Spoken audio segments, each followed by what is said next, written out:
Kita bahas rencana Presiden Prabowo membangun penjara khusus koruptor di pulau terpencil bersama anggota Komisi 3 DPR dari fraksi Nasdem Rudianto Lalo dan peneliti Pusat Kajian Anti Korupsi UGM Zainur Rahman. Selamat malam, Pak Rudi, Bung Zainur.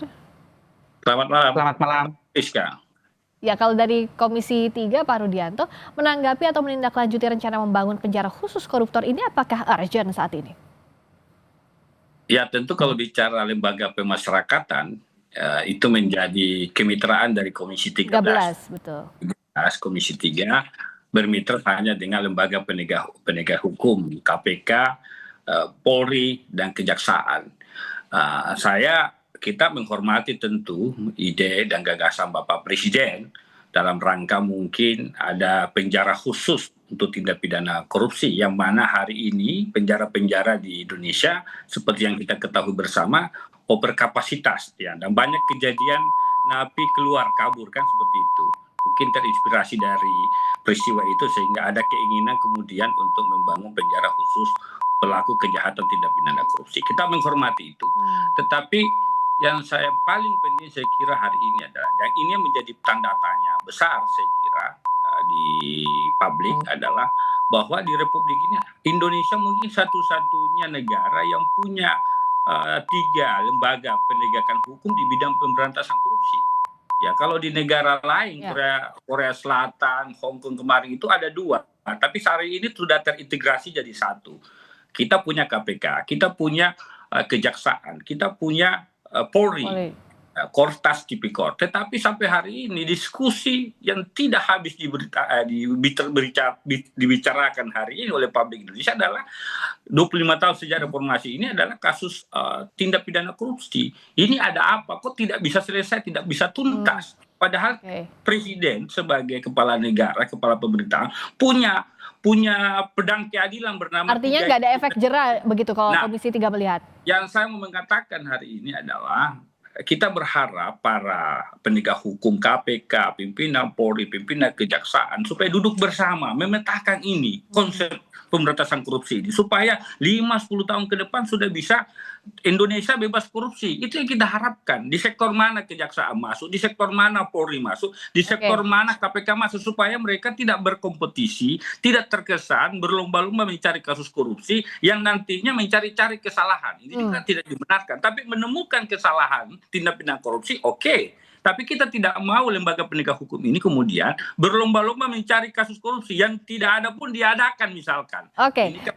problem juga. Saya ke Bung Zainur. Jadi yang lebih urgent apa? Apakah penjara khusus untuk koruptor ini mendesak untuk dilakukan? Kita tahu sebelumnya ada Sukamiskin, ada juga Nusa Kambangan kalau mau memang kriterianya untuk terpencil. Nah, apa yang Pukat lihat? Apakah memang ini mendesak untuk dilakukan saat ini untuk memberikan efek jera kepada koruptor? Sebenarnya kalau kita ingin menanggapi serius juga kita belum paham betul apakah usulan Presiden itu serius atau tidak. Mengapa? Karena Presiden sudah beberapa kali menyampaikan pidato soal pemberantasan korupsi, tetapi sejauh ini juga tidak ada satupun yang diimplementasikan di dalam bentuk kebijakan. Misalnya Presiden mengatakan ingin mengejar koruptor sampai ke Antartika, atau yang kontroversial Presiden mengatakan ingin mengampuni koruptor selama mau mengembalikan kerugian keuangan negara, atau juga Presiden mengatakan koruptor harusnya dipidana selama 50 tahun gitu ya, padahal di dalam undang-undang maksimal pidana itu adalah 20 tahun atau mati gitu ya, atau seumur hidup. Nah, ini kemudian masyarakat bingung, Presiden melihat akar masalah korupsi itu apa, kemudian obat yang ditawarkan apa. Saya belum melihat adanya kejelasan.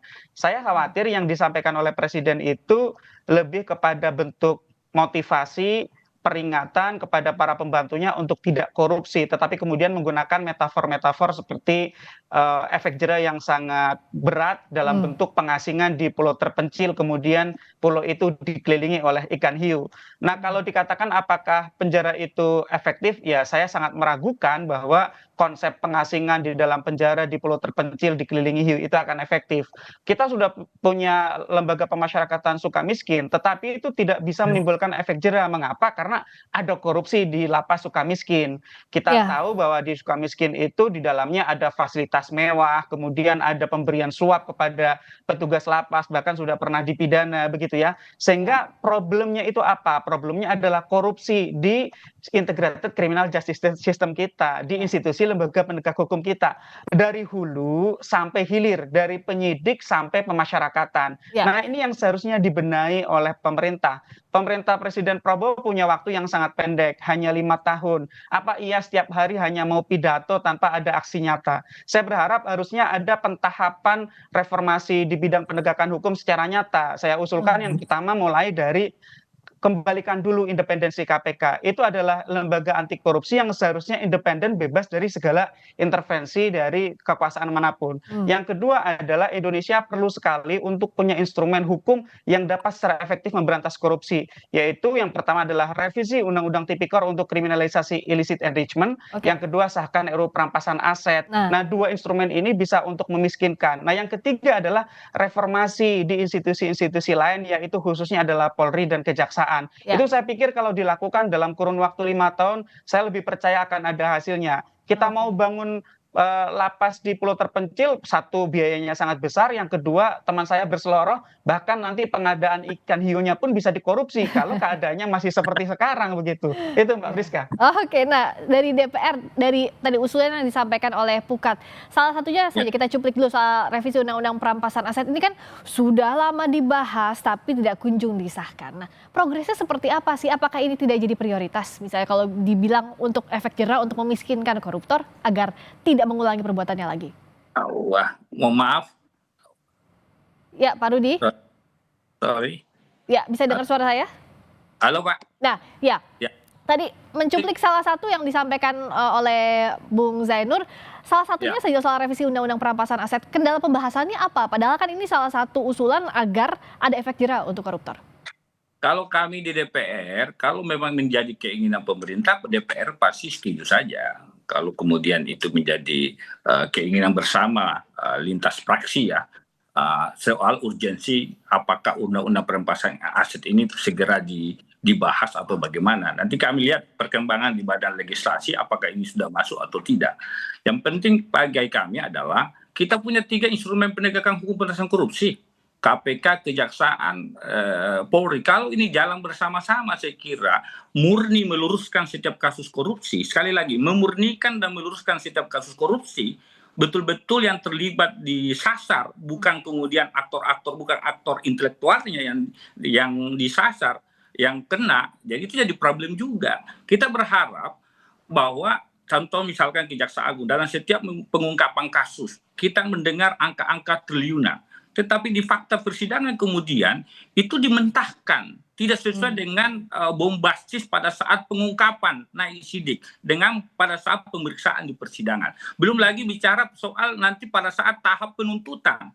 Nilai triliun tapi dituntut misalkan hanya 10 tahun, 12 tahun. Tidak bersesuaian dengan pengungkapan kasus. Itu kan yang menjadi tanda tanya selama ini publik. Apakah sungguh-sungguh penegak hukum ini serius memberantas korupsi atau bagaimana? Itu yang jadi yang soal yang paling penting. Yang ketiga adalah saya kira yang paling penting adalah ini, tapi meskipun ini cabang kekuasaan yudikatif, soal hukuman tambahan sebagai pelaku korupsi, yaitu uang pengganti. Ya, uang pengganti yang kalau tidak dibayarkan bisa ditambah kurungannya. Ini saya kira penting juga supaya setiap pengungkapan kasus korupsi yang diutamakan adalah pemulihan keuangan negara. Kalau dia dipulihkan keuangan negara, saya kira juga obat untuk memiskinkan, kan seperti itu. Ada tuduh korupsi, maka uangnya dikembalikan. Kalau tidak dikembalikan, nanti pada saat proses persidangan jaksa bisa nuntut, hakim bisa memutuskan seperti itu. Ya. Nah, itu juga saya kira bisa jadi obat untuk kemudian. Tapi bagaimana keseriusannya itu jadi pertanyaan. Karena seringkali kasus-kasus yang diungkap ini, mohon maaf nih, motifnya misalkan hanya mukul lawan politik. Tidak murni penegakan hukum. Ini kan yang jadi problem sebenarnya. Ya, belum lagi yang kena kasus korupsi bukan aktor intelektual dadernya misalkan. Perang-perang hanya level-level bawah misalkan. Itu jadi pertanyaan. Ya, oke. Nah, Nah, kalau Bung Zainur melihat ketidakseriusan selama ini apa sih? Sehingga solusi ini kan kita setiap ada kasus korupsi, saya tanya ke Bung Zainur, itu yang disampaikan pun juga dari DPR itu. Tapi apa sih yang jadi mandek itu? Apa tidak ada goodwill dari siapa? Ya, saya lihat memang problemnya ada di penegak hukumnya. ya. Saya selalu katakan bahwa memang kita butuh tuh rancangan undang-undang perampasan aset, revisi undang-undang tipikor, tetapi yang lebih penting lagi adalah lembaga-lembaga ini. Di beberapa bagian ini saya sangat sepakat dengan Pak Rudi gitu ya. Pak Rudi tadi sudah betul menyampaikan bahwa ada problem di lembaga penegak hukum kita. KPK sekarang tidak bisa dikatakan sebagai lembaga negara yang fully independen. Semua peneliti internasional maupun nasional semua mengatakan independensi KPK itu sudah tergerus habis gitu ya, sehingga perlu untuk revisi kembali undang-undang KPK. Kepolisian, kejaksaan kita tidak bisa mengatakan bahwa lembaga ini sekarang dalam kondisi baik-baik saja. Kepolisian misalnya setiap hari mendapatkan sorotan dari masyarakat karena tingkah laku mereka, bahkan mereka terlibat kejahatan. Tiada hari tanpa berita tentang Polri begitu ya. Sehingga apa yang harus dilakukan? Perbaiki dulu institusi-institusi penegak hukum ini.